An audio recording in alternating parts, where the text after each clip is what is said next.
The Republican Party became a cult of personality, which means that when Donald Trump says, now I'm going to go violate the law, there's no longer any principles at play. It's just about fidelity to this guy. Republicans now value that over all of the principles that used to make America what it was.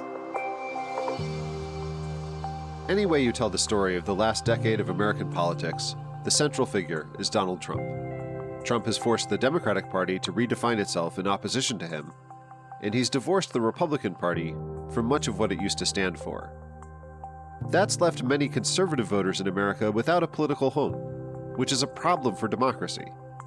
We need a robust variety of viewpoints in the mix. So what does the future hold for conservative voters in America? Will they join forces with the left to form a pro-democracy coalition? You're listening to The Context, a podcast from the Charles F. Kettering Foundation about how to get democracy to work for everyone, and why that's so hard to do. I'm your host, Alex Lovit. My guest today is Sarah Longwell. She's a leading conservative voice in multiple arenas. Sarah is co-founder and publisher of the Bulwark, a conservative news and opinion website. She's also a podcaster. She hosts the Focus Group podcast, which you should check out if you're not already a listener. She's the co-founder and executive director of Defending Democracy Together, and she's a senior fellow here at the Kettering Foundation. For the first part of her career, Sarah was a political strategist, working to influence and elect Republican politicians. But as Trump remade her party and made converts of her compatriots, Sarah was worried about democracy. In this conversation, she'll talk about why and how she's continued to fight for American democracy, even when it meant breaking with many of her former colleagues. One last thing before we get to the interview. Sarah had more insights than we could fit into one episode, so this interview is in two parts.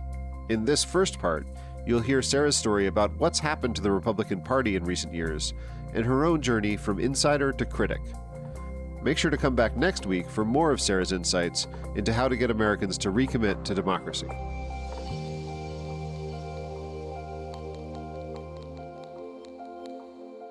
Sarah Longwell, welcome to The Context. Hey, thanks for having me. Democracy was a founding principle in this country. Free speech, representative government, equal treatment under the law. How do you explain why those values have come under attack 250 years into the American story? Well, it's not the first time they've been under attack. I mean, I do think we get a little myopic in this moment and think, man, we've never been here before, which doesn't mean it's not an emergency. I do think we are in an emergency right now. I actually think we've been underreacting to the level of threat to democracy that Trump and Trumpism is an expression of. But I also think, we had a whole war. That was America fighting other Americans. We had an era where the Ku Klux Klan ran everything informally, but they were judges and they were the cops, and we had the institution of slavery. So, let's not overestimate our particular moment in history as the whole linchpin. Throughout human history, not just American history, there have been these disruptive times. And so take, for example, the printing press. Before the printing press, right, if you lived on one side of a hill and you were like, okay, well, we all believe this thing and we exist peacefully. And then you were like, oh, the printing press shows me that on the other side of the hill, there's people who believe this insane thing. We should probably go kill them. So yes, we're in this period of disruption. We're in this period where you didn't know what your neighbor thought 10, 15 years ago about politics, their every utterance. And now it's all over Facebook or all over Twitter. And now you think, boy, this person that I thought was totally sane believes all these insane things. How am I supposed to coexist with this person? So we're in that. I guess it's comforting to me to know that we've gone through these moments before in American history, and we have sorted them out one way or another. Now, sometimes we sorted them out in very violent and bad ways, and that we don't want to go through again. But I think that there is enough firmament in the American democracy. The fundamentals are still strong enough that I don't think it falls apart all at once. And at the same time, I saw Republicans do this after January 6th. They think the fundamentals are so strong that nothing could ever harm them, which is completely untrue. And so I think the question now is can we see clearly what is happening to our democracy? And can we fight to save it? So if a big part of the problem or the problem behind the problem is the internet, social media, kind of splintering of the media landscape, The internet's never going away. Social media is never going away. How do we build a future where we can support democracy in that new media world?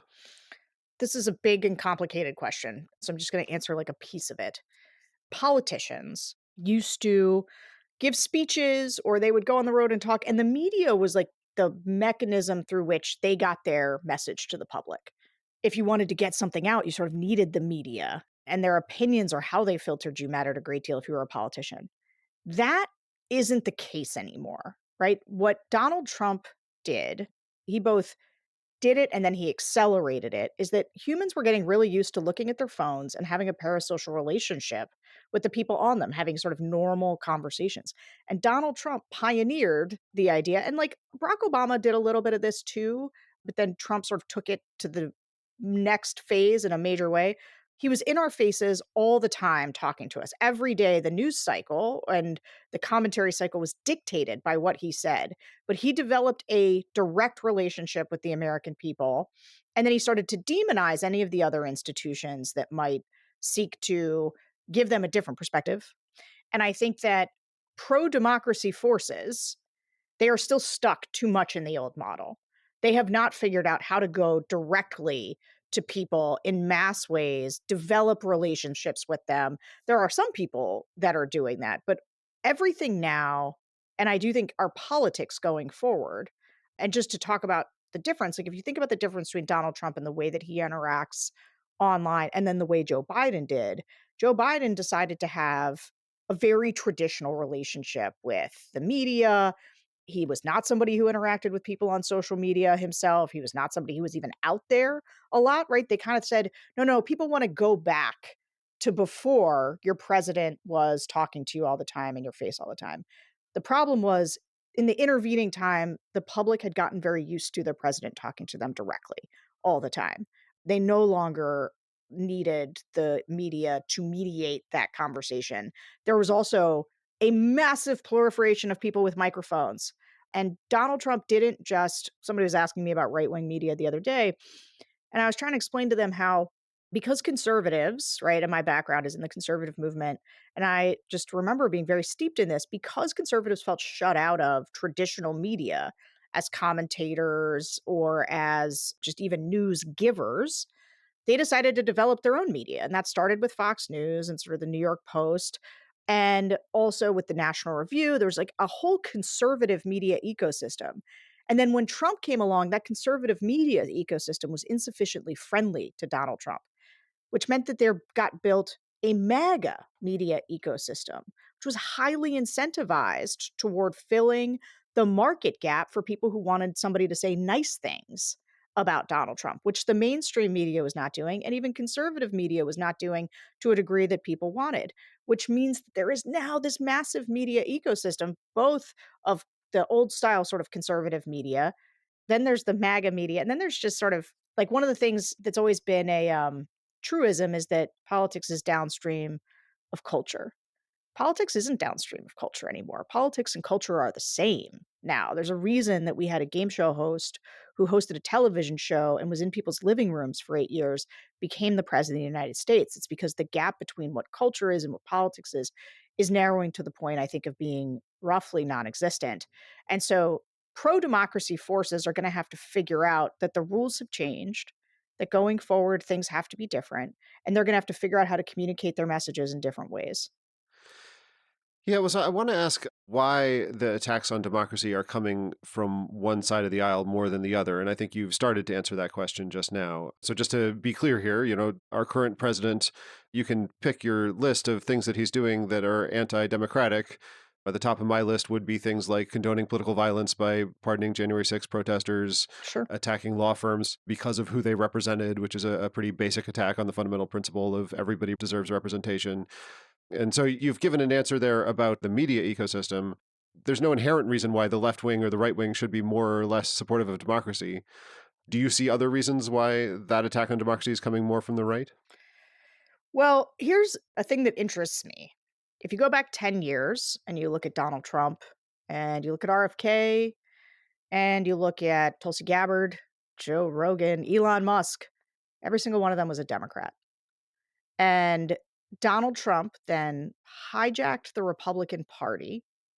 The level of weakness he must have sensed in the Republican Party leaders, the way they caved completely. Like, when you say Donald Trump's a Republican, I just wanna be like, these terms, like the term conservatism means something. It is limited government, it's free markets, it's American leadership in the world. Like, it had a meaning, a definition.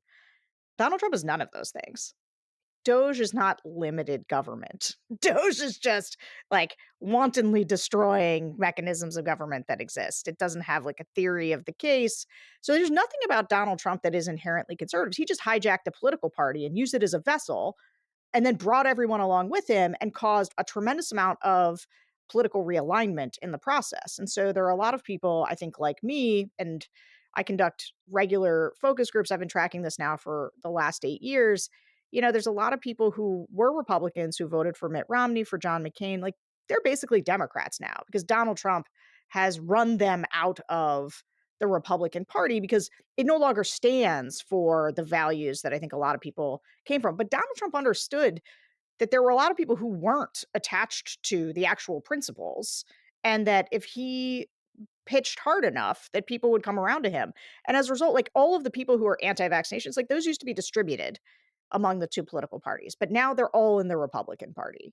And so I think there's more of this, I call it being red pilled, but a big part of it is this idea of, I have decided that the things about liberals that annoy me, like pronouns or their position on trans issues, outweigh my commitment to the rule of law, to defending democracy around the world by supporting Ukraine.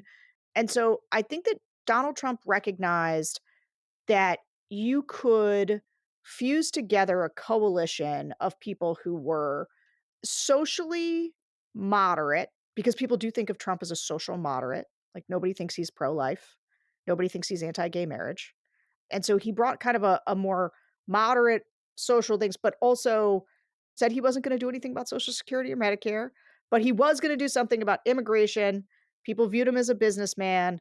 But so it became this then cult of personality around Trump, right? People were like, whatever Trump says now is what we believe.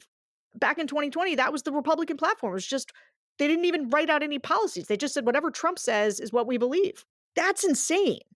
So the Republican Party became, once it became a cult of personality, once it became, the reason that the coalition actually has been somewhat successful is, you can be gay or trans or black or Hispanic. As long as you put that red hat on, they love you, because it is a big tent cult of personality, which means that when you believe that and Donald Trump says, now I'm going to go violate the law, I'm going to pardon the January 6th people, there's no longer any principles at play. It's just about fidelity to this guy. And so I think that's why I think Republicans developed over time fidelity to this person and said whatever he says goes. And so they now value that over all of the principles that used to make America what it was. I mean, the number of things I sat through at the Heritage Foundation or whatever conservative think tank, where we were supposed to be the party of decency, of character counting, of the rule of law, of free speech. Like, the free speech pitch that conservatives are making on behalf of Trump right now to say, no, Trump's going to be a free speech president, is the most laughable thing I've ever heard. This is a person who is attacking pollsters because they have poll results he doesn't like, who's going after every media institution. So why did the left not do it? I mean, I think the left became the default party of democracy. They have tried to basically figure out how then to uphold all of these norms, values, and institutions. And I think they've gotten caught up in a trap. A lot of these institutions were becoming increasingly unpopular because Donald Trump was demonizing them. But also, like, some of them people just didn't care about. They're like, what does the Department of Education do? And they don't realize that actually what people meant as an institution is like checks and balances as an institution, or rule of law as an institution. But instead, it sort of became, man, we've got to defend all of these things, many of which are unpopular or people don't really care about. So, in talking about the evolution of the Republican Party, you just kind of drew a distinction between ideological principles that might hold a party together versus kind of a culture, shared symbols, a shared sense of identity. And it sounds like you're saying kind of the culture won out over the principles. In your own experience, someone who's coming from the conservative movement, what was your experience of that? When did you make a decision that you could no longer be part of this organization?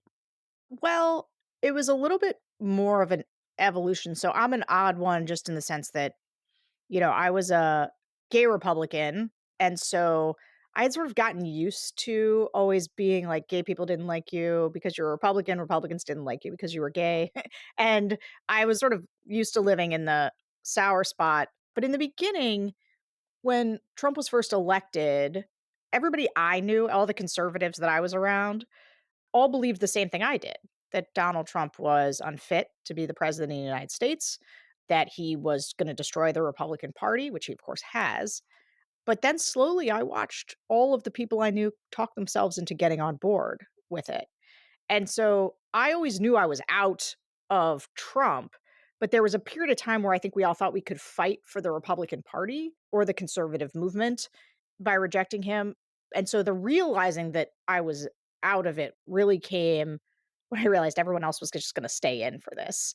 And I was like, well, I'm not. And I don't understand what you guys are doing. None of this fits with the values we've ever talked about. And for me, look, I was never a social conservative.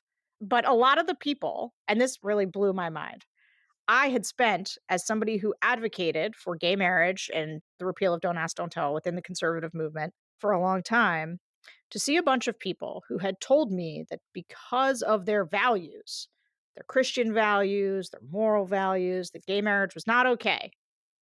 But this thrice divorced limousine liberal who didn't believe in any tenets of the conservative movement or the Republican Party, who was paying porn stars, who had been accused of sexual assault by many, many women, you were like, sure, that's cool.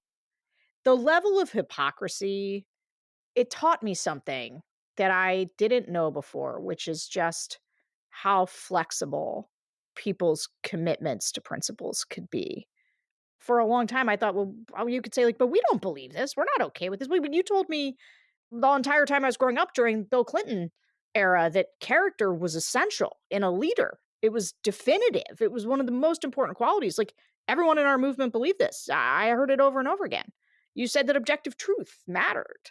And now all of a sudden, like this lying 10-cent circus conductor or whatever, like this is your guy. It really was important to understand how weak the people were in the conservative movement, how little they actually were committed to these principles. And now they've changed all their principles. This is the thing that I really want people to understand. Sometimes people are like, well, how are you going to get the Republican Party back? How do you get real conservatives back again when somebody like Mitt Romney runs the party? No, that is never going to happen. It is not going to happen. And people, you'll save yourself time if you don't sit there saying, like, oh, how do we get back to just, fighting the normal over policy? Politics is going to be different going forward. Our political coalitions are different, and the way we communicate is different.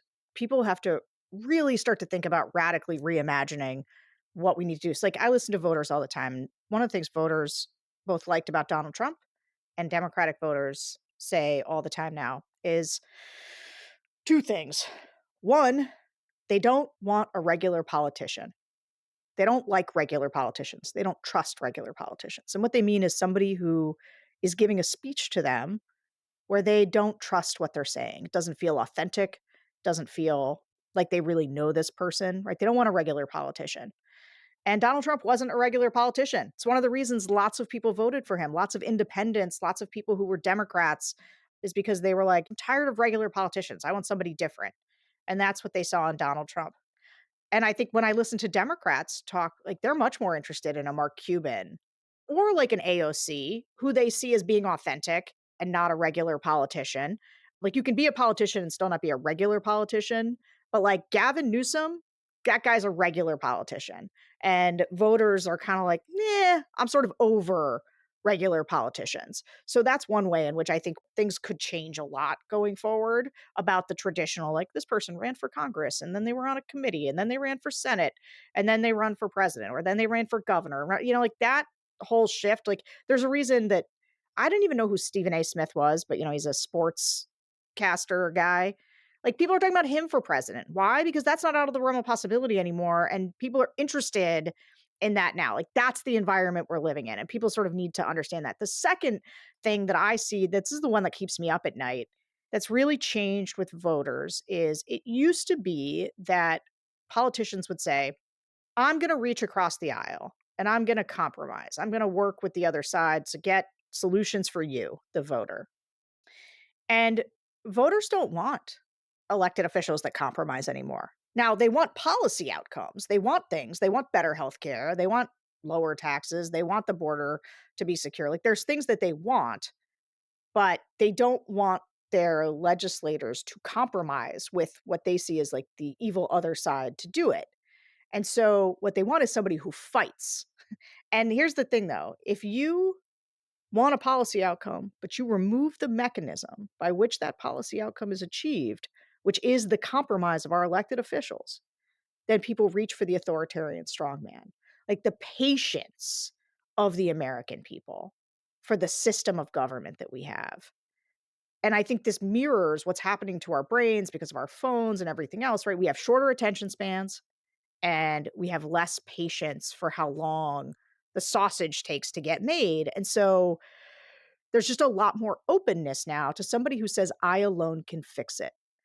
And that is a thing we have to grapple with in our politics. Earlier, you said you're sick of getting the question, how do we get the Republican Party back? I'll admit I had a version of that on my question list here. Let me see if I can ask it in a different way. There are a lot of different policy priorities that you and I probably disagree about, that are legitimate policy disagreements, that I accept that there are valid arguments on both sides of the issue. And I feel like democracy exists on kind of a different plane. This idea that we're going to have freedom of speech, we're going to allow all the ideas to kind of fight it out and let the most popular ideas win, and that is going to continue to be able to change over time. That, for me, is the core principle that I want all political parties to ascribe to in the United States. How do we get that back? How do we get every major political party in the United States to commit to abiding by election results, free and fair elections, free speech, those basic principles? I mean, one is we don't elect leaders who are bad people. When I look back at Trump, my assessment of him had nothing to do with policy.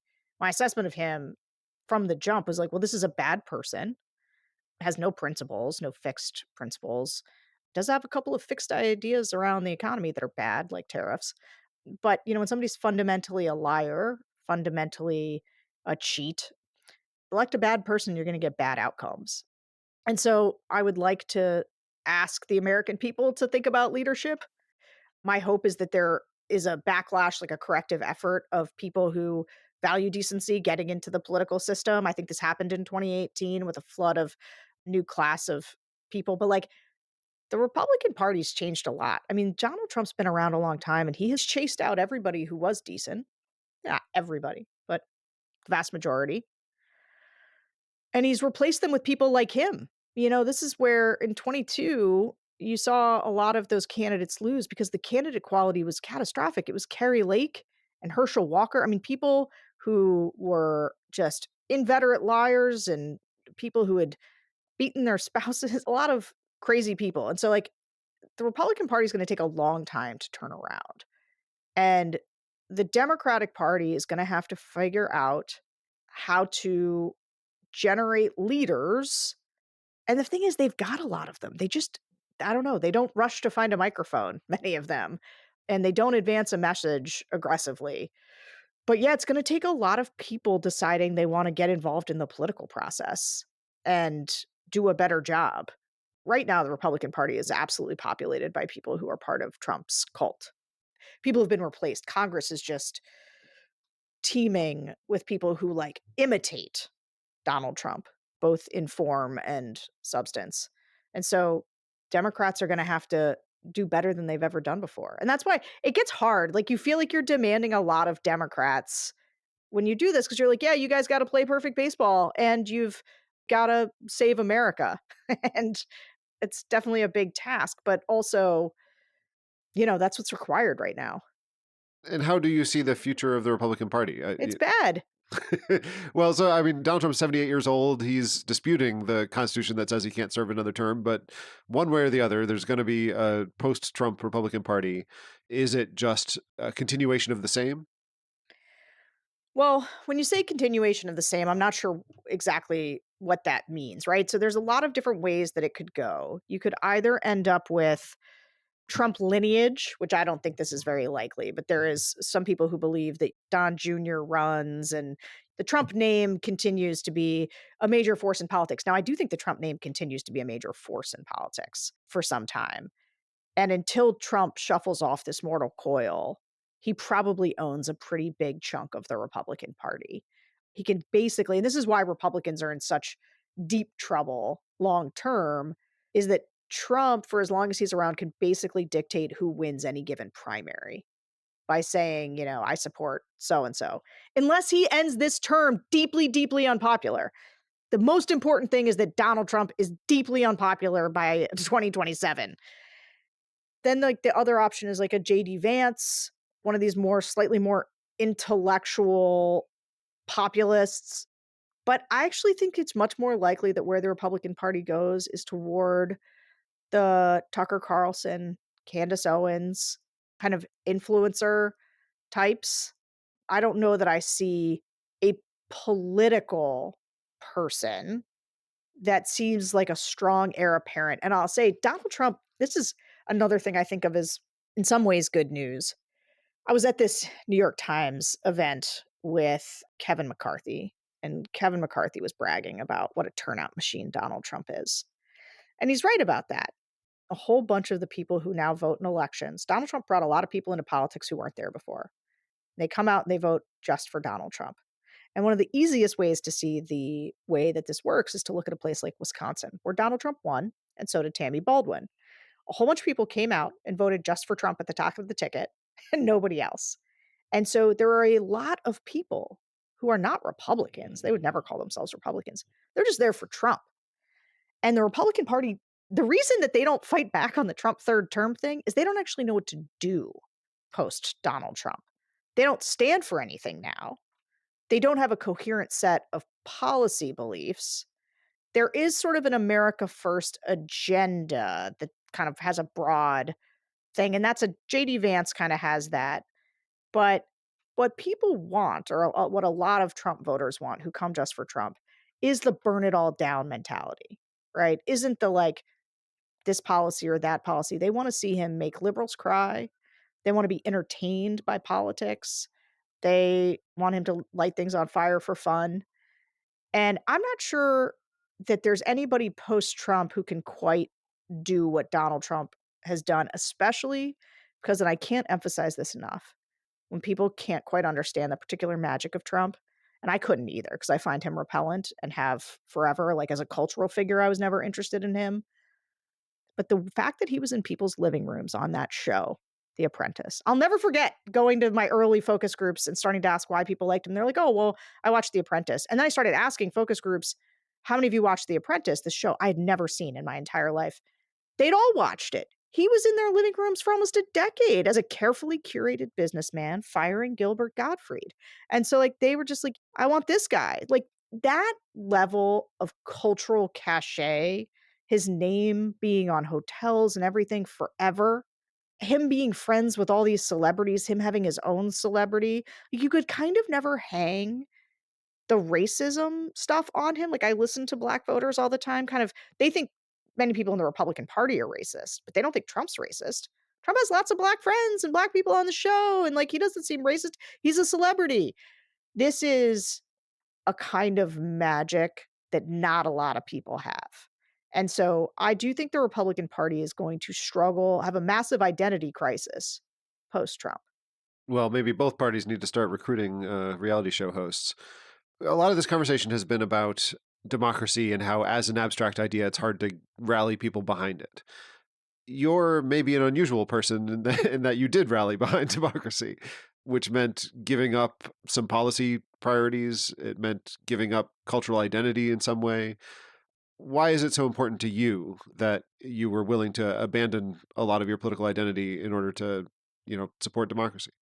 I mean, I don't know that I think it's bad when people's political identities are that important to them. And actually, for me, it was pretty easy because my identity is much more affixed to my American identity, which isn't even like nationalistic, just in a kind of I like what America stands for. Like to me, America is not just a physical place, it's an idea, right? And I think a lot of people, a lot of conservatives understood that.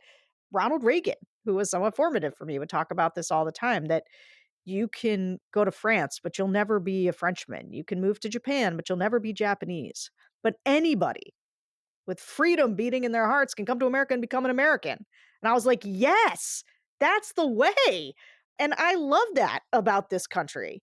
And I love that we're a big and rich, generous country that wanted to have USAID, that understood soft power, that wants people to be maximally free around the world. That doesn't mean we should do like a lot of adventurism to make that happen, but it does mean that like we set an example. And so it wasn't hard. To me, this has never been a question of policy. My policy positions are not that different from what they were before, but I was always kind of a Republican squish, you know? I wasn't hardcore ideological, I wasn't a super social conservative, but I believed that America was a good place that could do an enormous amount of good in the world. And there were things that, I never liked race-based admission policies or like there was lots of things that but like that doesn't matter to me more than what Trump is doing to America. It doesn't matter to me more than the rule of law. Look, I think sometimes about the fact that there was that ad. I was talking to a group of, it was like an LGBT audience. And I was talking about that Kamala Harris ad that Trump ran, where they had her saying that she supported taxpayer funded transition surgeries for criminals, people in jail. And the ad was Kamala Harris is for they, them, Trump is for you. That ad was so potent. It wrapped so many things into it. The Democrats are out of touch. They like criminals. They will focus on trans people. They'll put biological men in women's like it hit everything. And also just like people think pronouns are annoying and all of this stuff. There were like 2 people in like the whole country that got those surgeries. It's like it's like a small issue. Do I think the taxpayers should pay for people who are in jail to transition? I do not. Do I think that it is like the thing that is the most important in our country and should decide political elections? I sure don't. Do I think that it is like an issue that should dominate our politics? It happens so infrequently and matters to such a small group of people. Like what America is, who we are, matters much, much more to me. And I've always thought that it was the strangest thing, the way that people would say like, well, I'm going to vote for Trump because I'm mad about, the left being too woke or something. And to say like that competes with Donald Trump threatening law firms, the insurrection, the fact that like he wouldn't accept the results of an election, like these aren't even in the same universe of mattering. So to me, it's just like evaluating what matters has always been pretty straightforward. And it's so much less too about like right and left now. It's like about up and down. It's about right and wrong. And I guess there were enough people with me in this. I mean, all the people at the Bulwark, and we were all like, this is crazy, right? Like, I'll never understand how people decided they could go along with all this. I'll never understand it. That's it for part 1 of my conversation with Sarah Longwell. We'll be back in your podcast feed next week with part 2. Sarah will get into what she thinks it'll take to get American voters to rally behind democracy. We'll also go more in depth on Sarah's suggestions regarding political messaging around trans rights issues.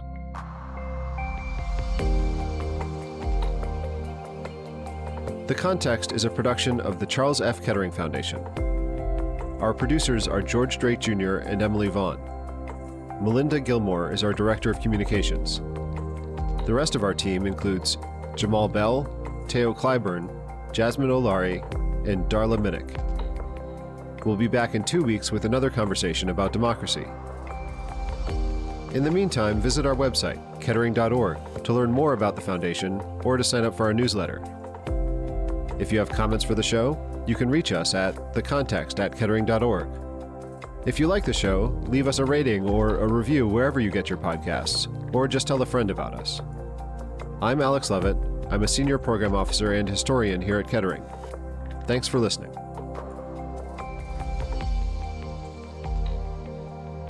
The views expressed during this program are critical to us having a productive dialogue, but they do not reflect the views or opinions of the Kettering Foundation.